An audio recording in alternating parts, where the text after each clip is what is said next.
सुप्रभात बच्चों, आज हम पढ़ेंगे पार्ट 9 छोटा जादूगर।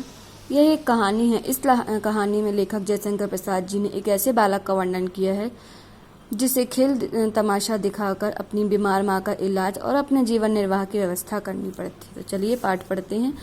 कार्निवाल के मैदान में बिजली चमका रही थी। चारों ओर हंसी विनोद अर्थात लोग हंस रहे थे।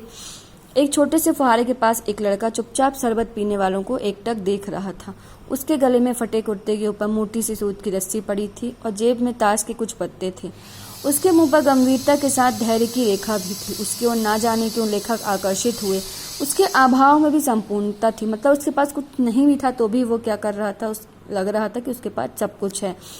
क्यों जी, तुमने क्या देखा? उसने कहा, मैंने सब देखा है। यहाँ चूड़ी फेंकते हैं, खिलौना निशाना लगाते हैं, तीर से नंबर छेदते हैं। मुझे तो खिलौना निशाना लगाना अच्छा लगता है। जादूगर तो बिल्कुल निकम्मा है। उस बच्चे ने जादूगर को निकम्मा बताया लेखक से। उससे अच्छा ताश तो मैं दिखा सकता, ताश के पत्तों का खेल तो मैं दिखा सकता हूँ, उसने बड़े जोश से कहा। उसकी वाणी में रुकावट नहीं थी, मतलब उसने बिना डर के कहा। मैंने पूछा, उस पर्दे में क्या है? तुम वहाँ गए थे? उसने बोला, नहीं, वहाँ टिकट लगता है, इसलिए मैं नहीं गया। तो चलो मैं तुम्हें वहाँ लेकर चलूँ। मैंने उससे कहा, आज के दिन तुम मेरे मित्र हो, वहाँ जाकर क्या कीजिएगा? चलिए निशाना लगाएं। मैंने उससे सहमत होकर कहा, चलो पहले शरबत पी लिया जाए। उसने भी हाँ के बहाने सिर हिला दिया। इन मनुष्यों की भीड़ भाड़ में संध्या गर्म हो रही थी, अर्थात शाम का समय हो रहा था। दोनों शरबत पीकर निशाना लगाने चले गए। राह में मैंने उससे पूछा, तुम्हारे घर में कौन कौन है? लेखक ने उससे पूछा। उसने बोला, माँ बाबूजी हैं। उन्हें तुम्हें यहाँ आने से मना नहीं किया? तो उसने कहा, बाबूजी जेल में हैं, देश के लिए बहुत। वो गर्व से बोला। और तुम्हारी माँ? माँ मेरी बीमार है। और तुम तमाशा देख रहे हो? उसके मुंह पर तिरस्कार की हंसी फूट पड़ी।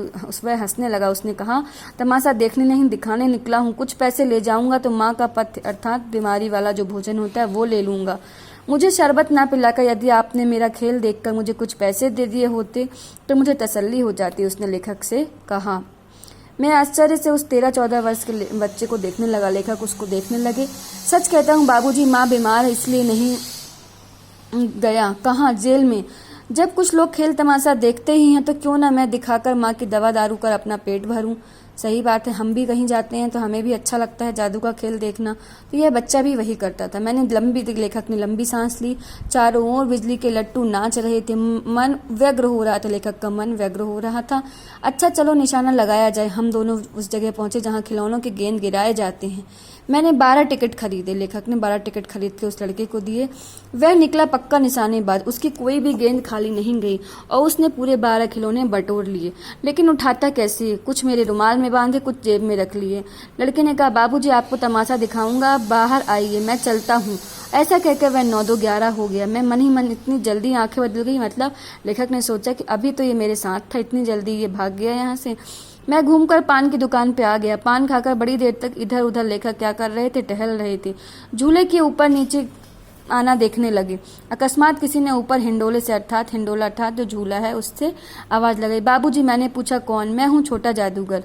कलकत्ते के सुंदर बॉटनिकल उद्यान में लाल कमलनी से भरी हुई एक छोटी सी झील, मतलब वहां बहुत सारे कमल खिले हुए थे। छोटी सी झील के किनारे वृक्षों की छाया में वे अपने दोस्तों के साथ बैठे थे, नाश्ता कर रहे थे, बातें हो रही थी। इतने में यही छोटा जादूगर दिखाई पड़ा। हाथ में चरखाने की खादी का झोला, आधी बाहों का कुर्ता और सिर पर मैला सा रुमाल सूत की रस्सी में बंधा था। मस्तानी चाल से वो झूमता हुआ आकर कहने लगा, बाबूजी नमस्ते, कहिए आज खेल दिखाऊं?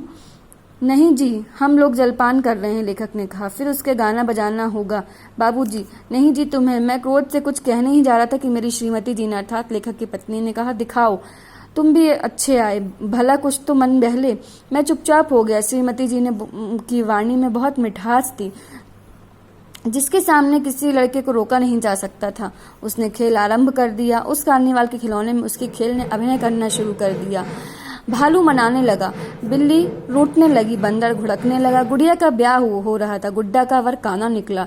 लड़के की बातों से खेल हो रहा था। सभी हंसते हंसते लोट हो गए, मतलब वो सब ये खेल दिखा रहा था और सब क्या कर रहे थे, उस खेल का आनंद ले रहे थे। मैं भी सोचने लगा, बालक की जरूरतों ने उसे जल्दी ही चतुर बना दिया। लेखक सोच रहे थे, यही तो संसार है। ताश के सब पत्ते लाल हो गए। सब काले हो गए। गले की सूत की डोरी टुकड़े टुकड़े होकर जुड़ गई। लट्टू अपने आप नाच रहा था। मैंने कहा, अब हो चुका खेल, बटोर लो, हम लोग भी जाएंगे। श्रीमती जी ने धीरे से 1 रुपए दे दिया। वह उछल पड़ा। मैंने कहा, लड़के, छोटा जादूगर कहिए, यही मेरा नाम है। उस लड़के ने कहा, मुझे छोटा जादूगर कहिए, इसी से मेरी जीविका है, अर्थात यही मेरा क्या है, कमाने वाला धंधा है, इसी से मैं पैसे कमाता हूँ। कुछ लोग बोलना ही चाहता था। श्रीमती जी ने कहा, अच्छा, तुम इस रुपए से क्या करोगे? उस लेखक के पत्नी ने पूछा। पहले भरपेट पकौड़ी खाऊंगा, फिर एक सूती कंबल लूंगा। मेरे विवेक अब लौट आया। मैं अपने पर बहुत गुस्सा आया। लेखक को अपने पर बहुत गुस्सा आया। मैंने कहा, मैं कितना स्वार्थी हूँ। उसके 1 रुपए पाने से मुझे ईर्ष्या होने लगी। वह नमस्कार करके चला गया। हम लोग लता कुंज देखने चले गए। उस छोटे से बनावटी जंगल में संध्या साएं अर्थात शाम हो रही थी। डूबते हुए सूर्य की अंतिम किरण पेड़ों की पत्तियों से क्या कर रही थी, विदाई ले रही थी। चारों ओर सुनसान था, हवा चल रही थी। हम लोग धीरे धीरे मोटर से हावड़ा की ओर निकल गए। रह रहकर उस जादूगर का याद आता रहा लेखक को। सचमुच एक झोपड़ी के पास कंबल कंधे पर लेके खड़ा था। मैंने मोटर रोक कर पूछा, तुम कहाँ, यहाँ रहते हो? हाँ, मेरी माँ यहीं है, अस्पताल वालों ने उन्हें निकाल दिया है, उस बच्चे ने लेखक से कहा। झोपड़ी में देखा, एक स्त्री चित्रों से लदी हुई कांप रही थी। छोटे जादूगर ने उसके ऊपर कंबल से उठाया और आंखों से आंसू निकल रहे थे। बड़े दिन की छुट्टी बीत चली थी। लेखक को अपने ऑफिस में पहुंचना था। कलकत्ता से मन ऊब चला था, इसके कारण वो यहाँ देखने की इच्छा से आ गए थे। साथ ही जादूगर भी दिखाई पड़ गया। मैं उस दिन अकेले ही चल पड़ा। 10 बज गए थे। मैंने देखा सड़क के किनारे रंगमंच पर मोटर से उतर कर देखा, बिल्ली रूठ रही है, भालू मना रहा है। वही वो खेल क्या कर रहा था, फिर से सबको दिखा रहा था। आज उसकी वाणी में प्रसन्नता नहीं थी। वह बच्चा क्या था, आज खुश नहीं लग रहा था, बस औरों को हंसाने की चेष्टा कर रहा था। खेल हो जाने पर पैसा बटोरकर उसने भीड़ में देखा। क्षण भर के लिए वह मूर्तिमान हो गया, अर्थात वो एक जगह खड़ा हो गया मूर्ति की तरह। मैंने उसकी पीठ थपथपाते हुए बोला, क्या हो गया, आज तुम्हारा खेल नहीं जमा? उसने कहा, माँ ने कहा है तुरंत आना, मेरी घड़ी समीप है। अविचल भाव से उसने ऐसा कहा। और फिर भी तुम खेल तमाशा दिखाने चले आए? उसने कहा, क्यों ना आता। कुछ अधिक कहने के लिए उसके अपमान का अनुभव था। क्यों? क्योंकि उसे अपनी माँ का इलाज करवाना था और बिना खेल तमाशा दिखाए उसे पैसे नहीं मिलते, इसीलिए उसे खेल तमाशा दिखाने आना ही पड़ा। क्षण भर में मुझे अपनी भूल मालूम हुई। अर्थात लेखक ने सोचा, मैंने ये क्या प्रश्न कर लिया। उसके झोले पर जल्दी से गाड़ी में रखे और उसे बिठाते हुए कहा, जल्दी चलो। मोटर वाला बताए हुए रास्ते पर चल पड़ा।